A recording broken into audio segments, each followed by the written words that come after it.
अस्सलाम वालेकुम। आज की वीडियो में मैं बात करूंगा कि कनाडा का विज़िट वीज़ा कैसे हासिल किया जा सकता है। मैंने एक वीडियो बनाई थी जिसमें मैंने बताया था कि विज़िट वीज़ा पर आकर आप वर्क परमिट हासिल कर सकते हैं।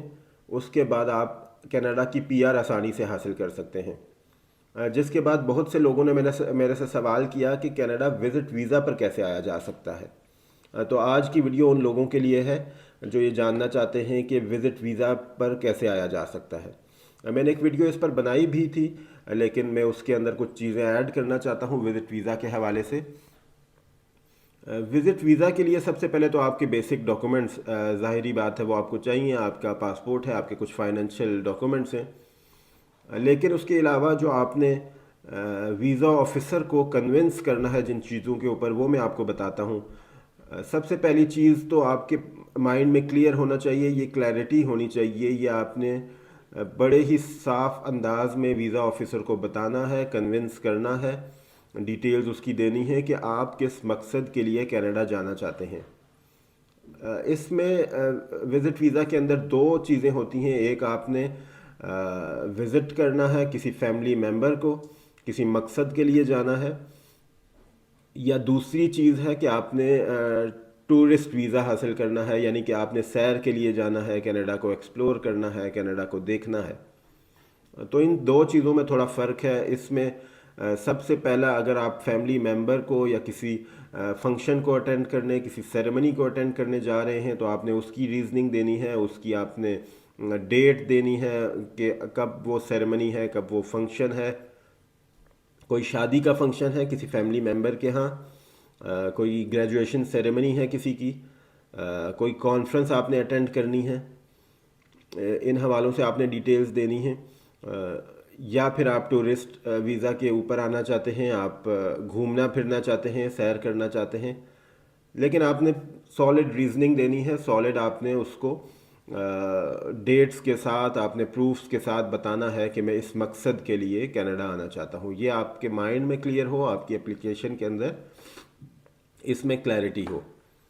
तो इस चीज़ के ऊपर उसको आपने कन्विंस करना है, उसको बताना है। दूसरी जो चीज़ आपको वीज़ा ऑफिसर को कन्विंस करनी है वो ये है कि आपने कनाडा से वापस अपने मुल्क जाना है। यानी कि अगर आप पाकिस्तान या इंडिया से आ रहे हैं तो विज़िट वीज़ा के ऊपर आपने वीज़ा ऑफिसर को ये चीज़ आपने कन्विंस करना है, ये उसको बताना है कि आप वापस जाएंगे। उस वो कैसे कन्विंस होंगे, उसमें आपको अपने मुल्क के अंदर कुछ टाइज शो करने हैं, स्ट्रॉन्ग टाइज हों आपके। यानी कि अगर आपके नाम पर कोई प्रॉपर्टी है, आपका कोई ऐसा बिजनेस है, तो आपने वो शो करना है कि मैं इस प्रॉपर्टी के लिए, इस बिज़नेस के लिए वापस अपने मुल्क जाऊंगा। या फिर आप अगर शादीशुदा हैं, आपकी फैमिली है, आपके बच्चे हैं, तो आप उनके लिए वापस जाएंगे। ये एक स्ट्रॉन्ग रीजनिंग है। इसके अलावा अगर आपकी कोई ऐसी जॉब है, परमानेंट जॉब है, तो आपने वो बताना है कि मैं जॉब से ऑफ लेकर, छुट्टी लेकर जा रहा हूँ, लेकिन वापस आकर मैंने इस जॉब को ज्वाइन करना है, कंटिन्यू करना है। तो इस तरह की रीजनिंग आपने देनी है कि आप कि यहाँ पर कोई ऐसी मजबूरी, कोई ऐसी टाइज मौजूद है अपने मुल्क के अंदर कि आप वापस आएंगे। तो ये तो दो हो गई रीजनिंग, दो हो गई कन्विंस करना, चीज़ें जो वीज़ा ऑफिसर को आपने करनी है। उसके बाद लोग मेरे से पूछते हैं कि इस पर ख़र्चा कितना आएगा, कितने फाइनेंशियल स्टेटमेंट्स चाहिए। तो वो मैं आपको बता दूं कि बैंक स्टेटमेंट जो आपको चाहिए वो आपकी 6 महीने की चाहिए। वो जितनी अच्छी होगी बेहतर है, लेकिन अच्छी से मुराद है रियलिस्टिक हो। रियलिस्टिक ऐसे है कि अगर फॉर एग्ज़ाम्पल आपकी सैलरी है 70,000 80,000, तो वो उसको जस्टिफाई करती हो आपकी बैंक स्टेटमेंट। यानी कि आपने अगर बहुत करोड़ों की स्टेटमेंट दे दी, लेकिन आप उसको जस्टिफाई नहीं कर सके, तो वो भी एक डाउटफुल चीज़ आ जाती है। तो इतनी हो कि आपकी वो रियलिस्टिक लगे। तो उसमें आपका सबसे बेस्ट चीज़ ये है कि बैंक ट्रांजैक्शन करें आप। हर चीज़ की ख़रीदारी के हवाले से अपनी सैलरी बैंक में आपकी आती हो, आपका एनटीएन नंबर भी मौजूद हो।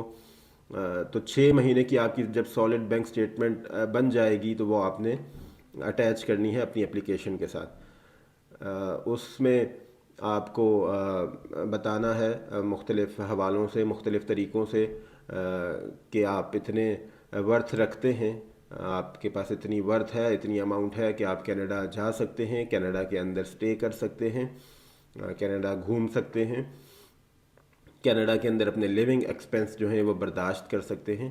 تو یہ آپ نے بتانے کے لیے ایک بینک سٹیٹمنٹ 6 مہینے کی آپ نے اٹیچ کرنی ہے.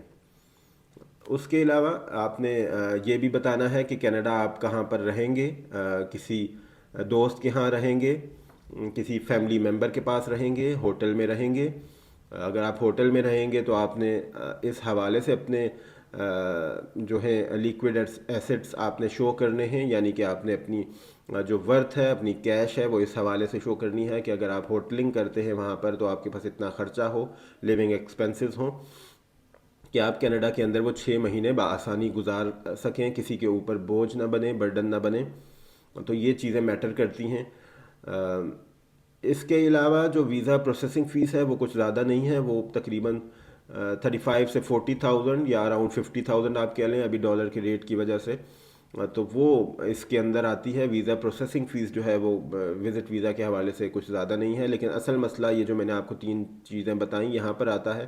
اور آخر میں جو یہ سب سے بڑی چیز ہے جو آپ نے شو کرنی ہے, جس کے آپ کو ایک سالڈ آپ کے پاس ریزن ہوگی, ایک سالڈ چانس ہوگا آپ کے پاس ویزا حاصل کرنے کا, وہ یہ ہے کہ اگر آپ کا کوئی فورن ٹورز لگے ہیں, اگر آپ کے کوئی فورن ٹورز لگے ہیں, آپ کے پاسپورٹ کے اوپر مختلف ممالک کے ویزاز لگے ہوئے ہیں, آپ کا کوئی 2-3 ٹور مختلف ممالک کے لگ چکے ہیں, تو وہ ویزا آفیسر کے لیے ایک سیٹسفیکٹری چیز ہوگی کہ آپ پہلے مختلف ممالک کے اندر جا چکے ہیں, وہاں سے آپ واپس آئے اپنے وطن, آپ نے بہتر طریقے سے اس وزٹ کو پورا کیا. جیسے کہ ان کو سب سے بڑا پرابلم, سب سے بڑا ڈاؤٹ یہی ہوتا ہے کہ لوگ واپس نہیں آئیں گے. لوگوں کا مقصد ہوتا ہے کینیڈا یا کسی بھی ملک جا کر وزٹ کریں, وہاں پر جا کر غائب ہو جائیں, کوشش کریں کہ واپس نہ آئیں. لیکن یہاں پر لاز موجود ہیں, یہاں پر طریقہ کار موجود ہیں, اور سب سے بڑی جو ایشو ان کو یہی ہوتا ہے کہ آپ ریزن دیں, آپ ان کو سالڈ ٹائز بتائیں, اپنے واپس آنے کا ایک بتائیں ان کو چیز. تو وہ جو آپ کے 3-4 اگر ویزاز لگے ہوں گے, آپ کے فورن ٹورز ہیں, آپ کے پاسپورٹ کے اوپر اسٹیمپس ہیں, تو وہ ایک سالڈ چیز ہے آپ کو وزٹر ویزا حاصل کرنے کے حوالے سے. تو یہ ہونا ضروری ہے. اس کے بغیر اگر آپ کے کوئی وزٹ ویزاز نہیں ہیں تو میں یہ نہیں کہوں گا کہ آپ کا وزٹ ویزا لگ نہیں سکتا, لیکن چانسز بہت کم ہو جاتے ہیں. آپ ایکسپیکٹیشنز رکھیں کہ میرا وزٹ ویزا لگ جائے گا آسانی سے, لیکن ایسا نہیں ہے. اگر آپ کے باہر کے ٹورز نہیں لگے ہوئے, آپ کے پاسپورٹ کے اوپر آپ کے مختلف ممالک کے ویزاز نہیں ہیں, تو آپ کے چانسز جو ہیں وہ کافی کم ہو جاتے ہیں. کیونکہ جیسا میں نے بتایا کہ اگر آپ کے ٹور لگے ہوئے ہیں تو وہ ایک سالڈ ریزن ہو جاتا ہے, ایک آپ سیٹسفیکٹری چیز ہو جاتی ہے کہ آپ نے وزٹ کیے اور آپ اپنے وطن واپس آئے.